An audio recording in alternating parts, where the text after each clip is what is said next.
નમસ્કાર.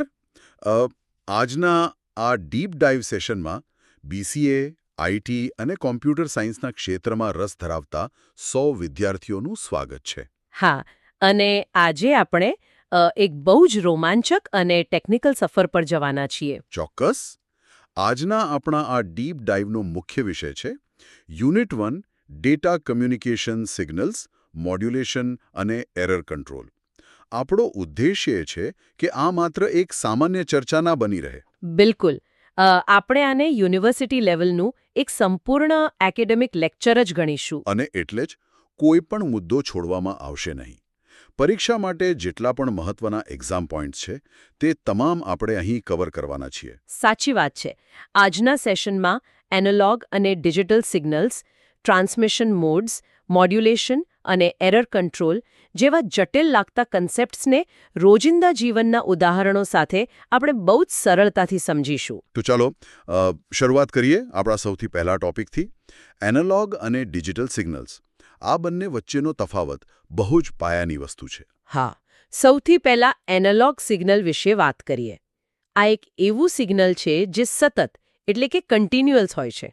તે સમયની સાથે એકદમ સ્મૂધલી બદલાય છે. એટલે કે તેમાં અચાનક કોઈ બ્રેક નથી આવતો, ખરું ને? એક્ઝેક્ટલી. તેમાં અનંત મૂલ્યો હોઈ શકે છે. જો આપણે એક રેન્જ લઈએ તો તેની વચ્ચે ઇન્ફિનાઇટ વેલ્યુઝ હોય છે. આને સામાન્ય રીતે સાઇન વેવ તરીકે ઓળખવામાં આવે છે. પણ મને લાગે છે કે આ જ તેની એક નબળાઈ પણ છે. હા, બિલકુલ. અનંત વિગતો હોવાને કારણે તે નોઇઝ અથવા અવાજ પ્રત્યે અત્યંત સંવેદનશીલ છે અને તેને સ્ટોર કરવું પણ બહુ જ મુશ્કેલ છે. જો આના ઉદાહરણો જોઈએ તો આપણો માનવ અવાજ, તાપમાન અને રેડિયો વેવ્સ આ બધા એનાલોગ જ છે. અને આને સમજવા માટેની એનાલોજી બહુ જ સરસ છે. હા, ઘરમાં પંખાની જે ડિમર સ્વિચ હોય છે તેનો વિચાર કરીએ. તેને ગોળ ફેરવીને કોઈપણ લેવલ પર સેટ કરી શકાય છે, અથવા તો કોઈ ઢાળ કે રેમ્પ જ્યાં પણ ઢાળ પર કોઈપણ ઊંચાઈએ ઊભા રહી શકીએ છીએ.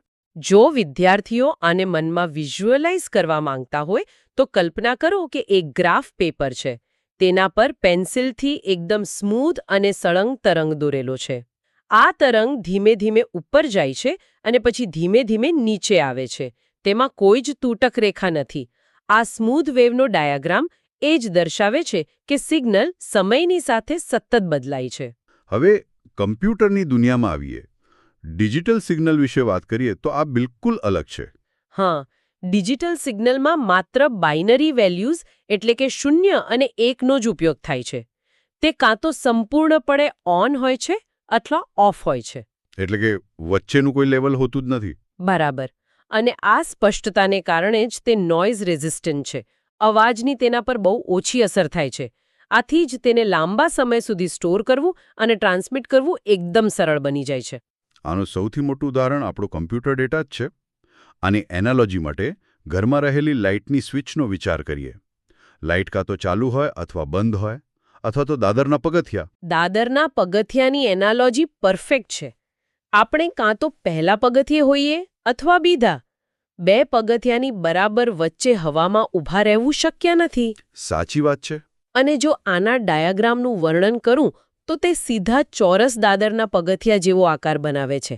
ઉપર સીધી લાઈન, પછી સીધો કાટખૂણે નીચે ઉતાર, પછી આડી લાઈન.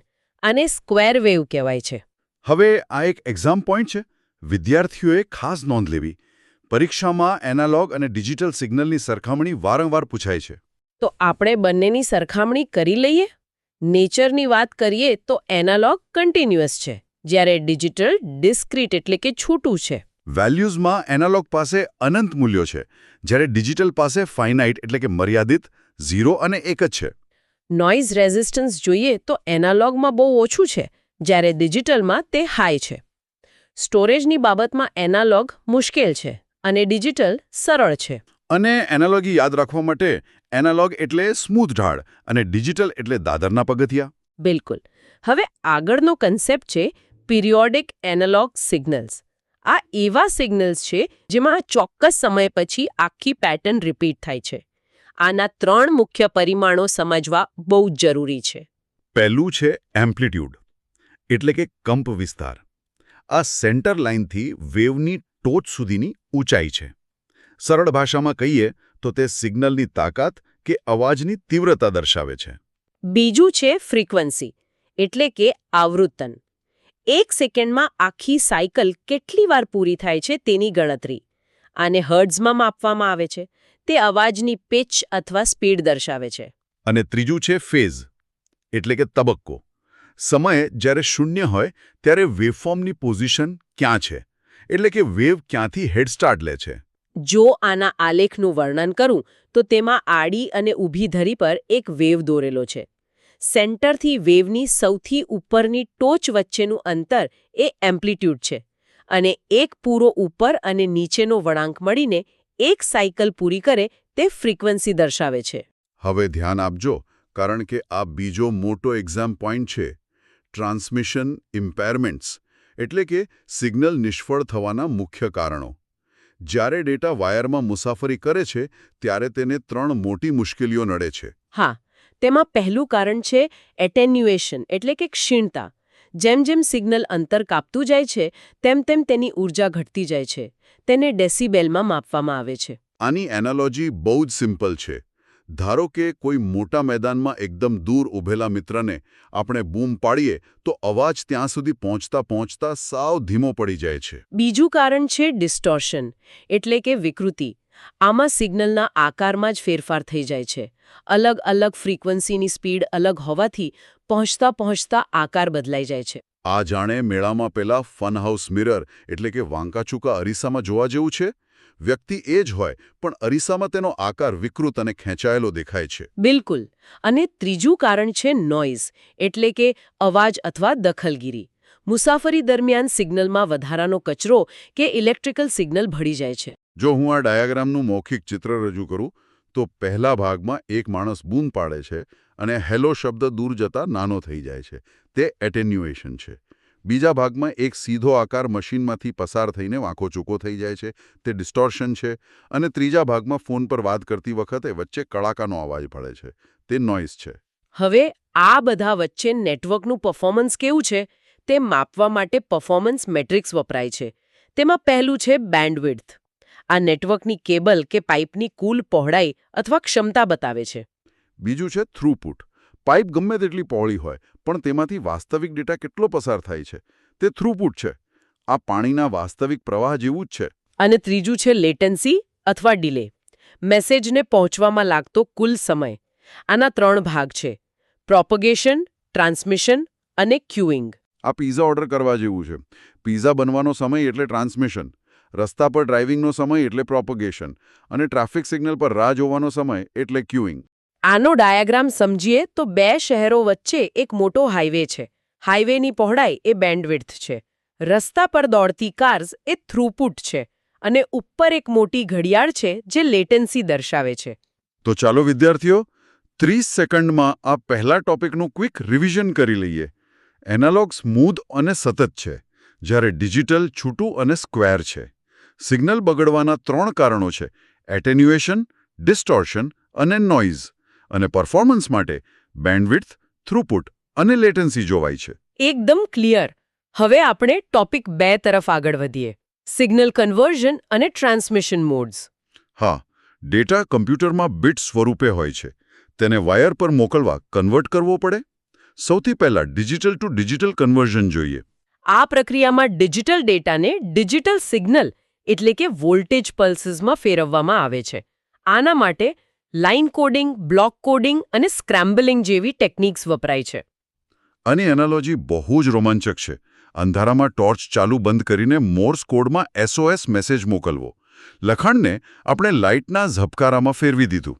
ડાયાગ્રામની દ્રષ્ટિએ જોઈએ તો એક મશીન છે જેમાં 1 0 1 1 0 જેવો બાઇનરી ડેટા દાખલ થાય છે અને સામે છેડેથી એક ચોરસ આકારનો સ્ક્વેર વેવ બહાર આવે છે. હવે આજના સેશનનો વધુ એક ખૂબ જ મહત્વનો એક્ઝામ પોઈન્ટ આવે છે: એનાલોગ ટુ ડિજિટલ કન્વર્ઝન, જેને ADC કહેવાય છે. આ બહુ જ જરૂરી છે કારણ કે કમ્પ્યુટર માત્ર બાઇનરી સમજે છે. તેથી વાસ્તવિક દુનિયાના એનાલોગ ડેટાને ડિજિટલ બનાવવો જ પડે. આ પ્રોસેસની 3 સ્ટેપ્સની હાયરાર્કી હોય છે. એટલે કે આ સ્ટેપ બાય સ્ટેપ જ થાય છે. બિલકુલ. પહેલું સ્ટેપ છે સેમ્પલિંગ. સતત આવતા સિગ્નલના નિયમિત અંતરે સ્નેપશોટ લેવા. આ વિડિયો શૂટ કરવા જેવું છે, જે ખરેખર તો સેકન્ડના 30 કે 60 ફોટાઓની સિરીઝ જ હોય છે.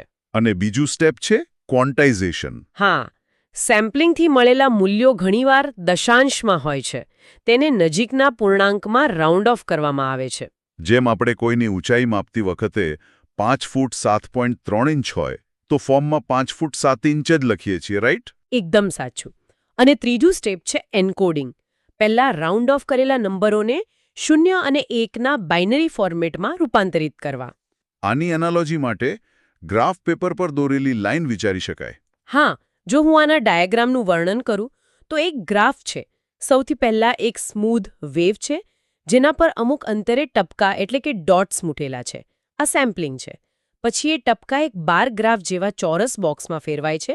તે ક્વોન્ટાઇઝેશન છે.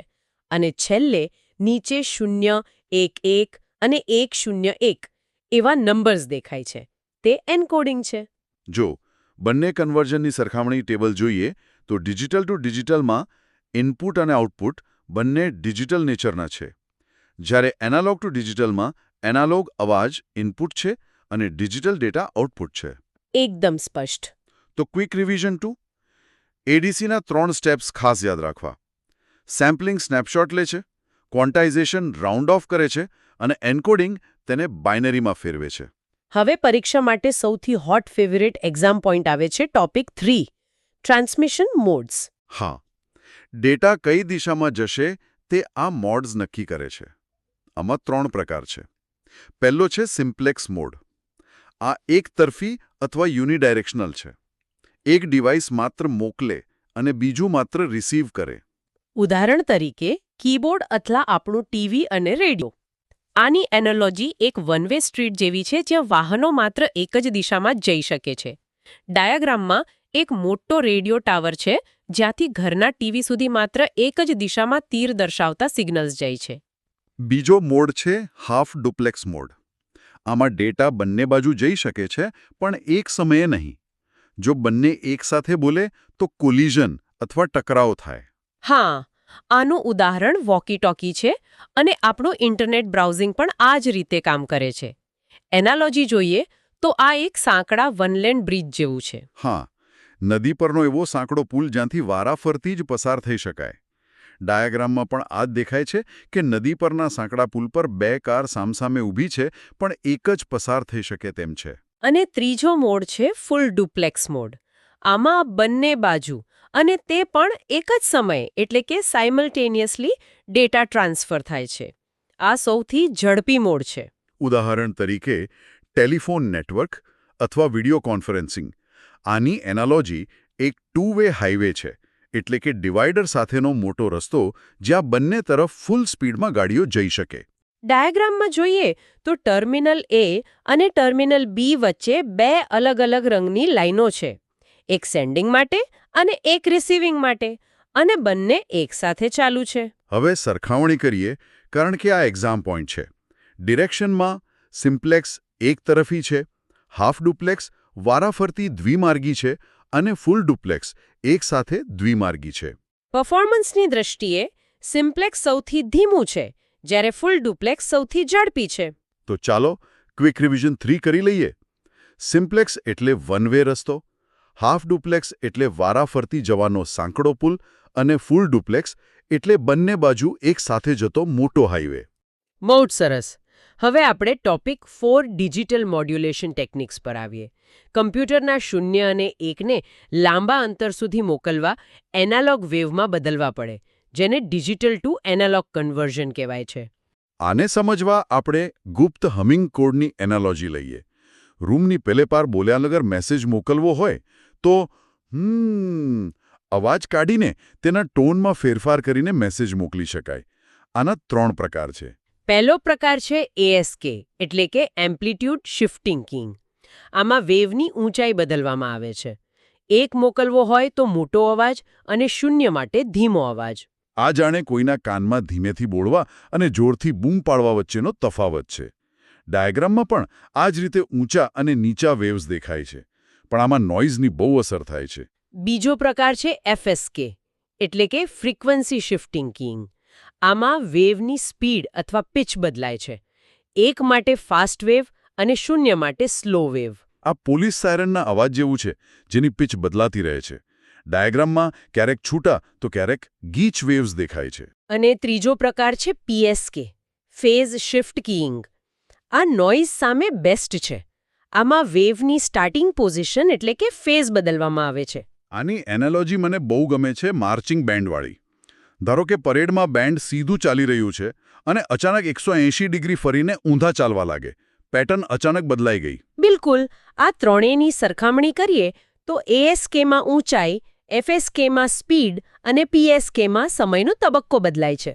હવે આમાં એનાલોગ ટુ એનાલોગ કન્વર્ઝન એટલે કે એનાલોગ મોડ્યુલેશન આવે છે. આ પણ એક એક્ઝામ પોઈન્ટ છે. આપણો અવાજ બહુ દૂર સુધી ના જઈ શકે તો પછી લાઈવ રેડિયો પ્રસારણ કેવી રીતે થાય છે?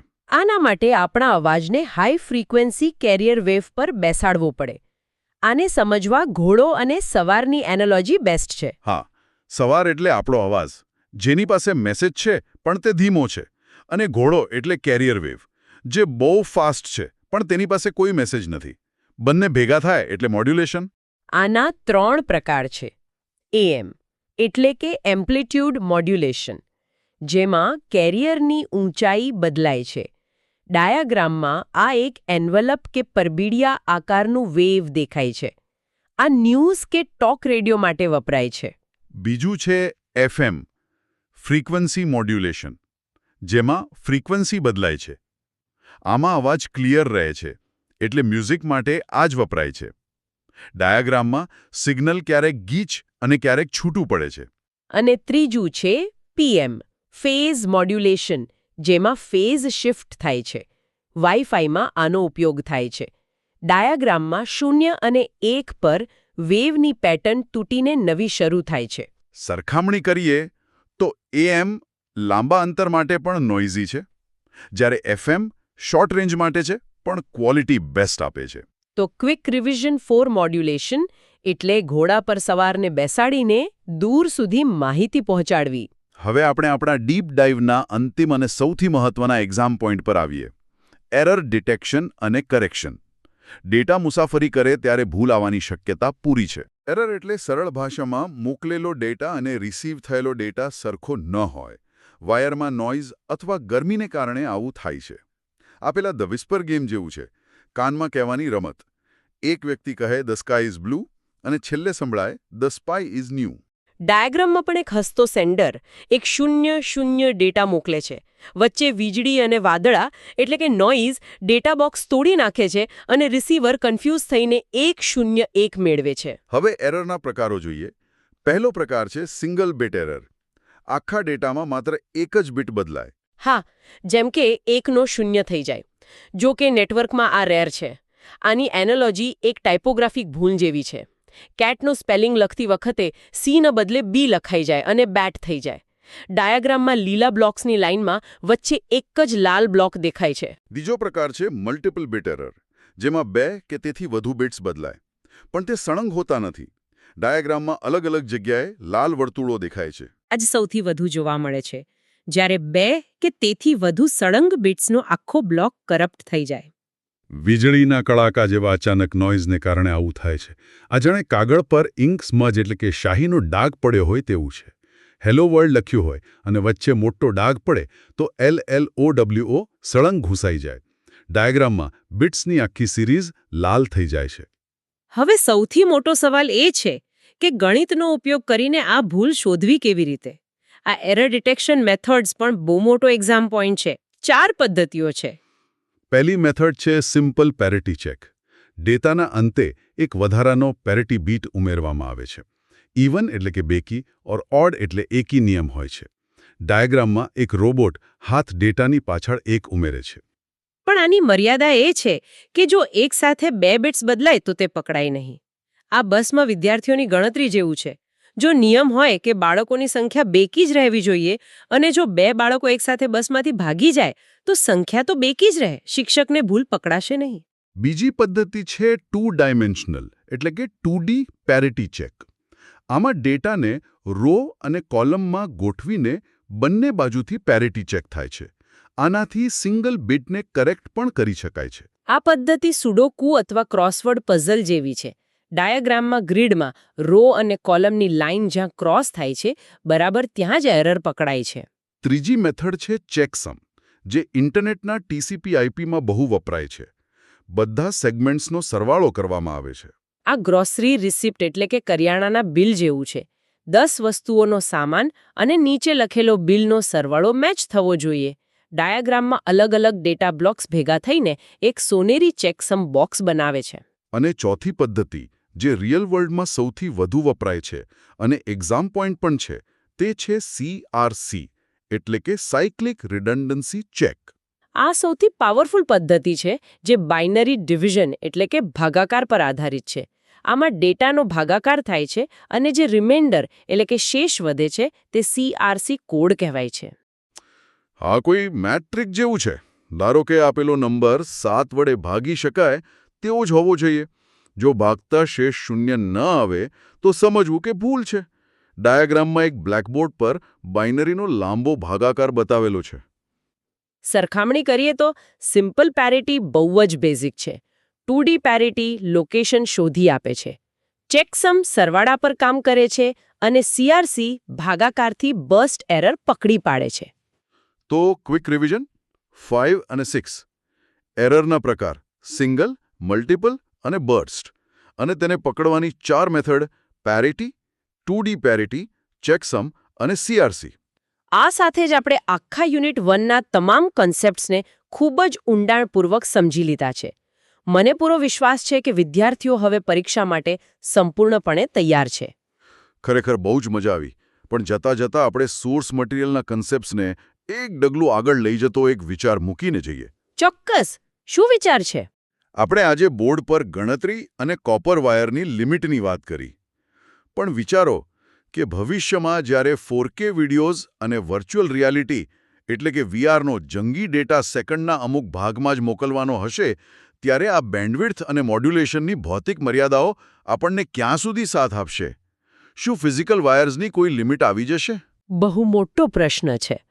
અને કદાચ ભવિષ્યના નેટવર્ક્સમાં આપણને કોઈ બિલકુલ નવી જ ડેટા કન્વર્ઝન સિસ્ટમ કે ક્વોન્ટમ કમ્યુનિકેશનની જરૂર પડશે. વિદ્યાર્થીઓએ આ વિશે જાતે જરૂર વિચારવું જોઈએ. તો આ સાથે જ આપણે આજના લાંબા અને ઊંડાણપૂર્વકના એકેડેમિક સેશનનું સમાપન કરીએ છીએ. આશા છે કે આ ડીપ ડાઇવ તમારા અભ્યાસમાં ઉપયોગી સાબિત થશે. હંમેશા નવું શીખતા રહો અને પરીક્ષા માટે ઓલ ધ બેસ્ટ. જલ્દી જ ફરી મળીશું.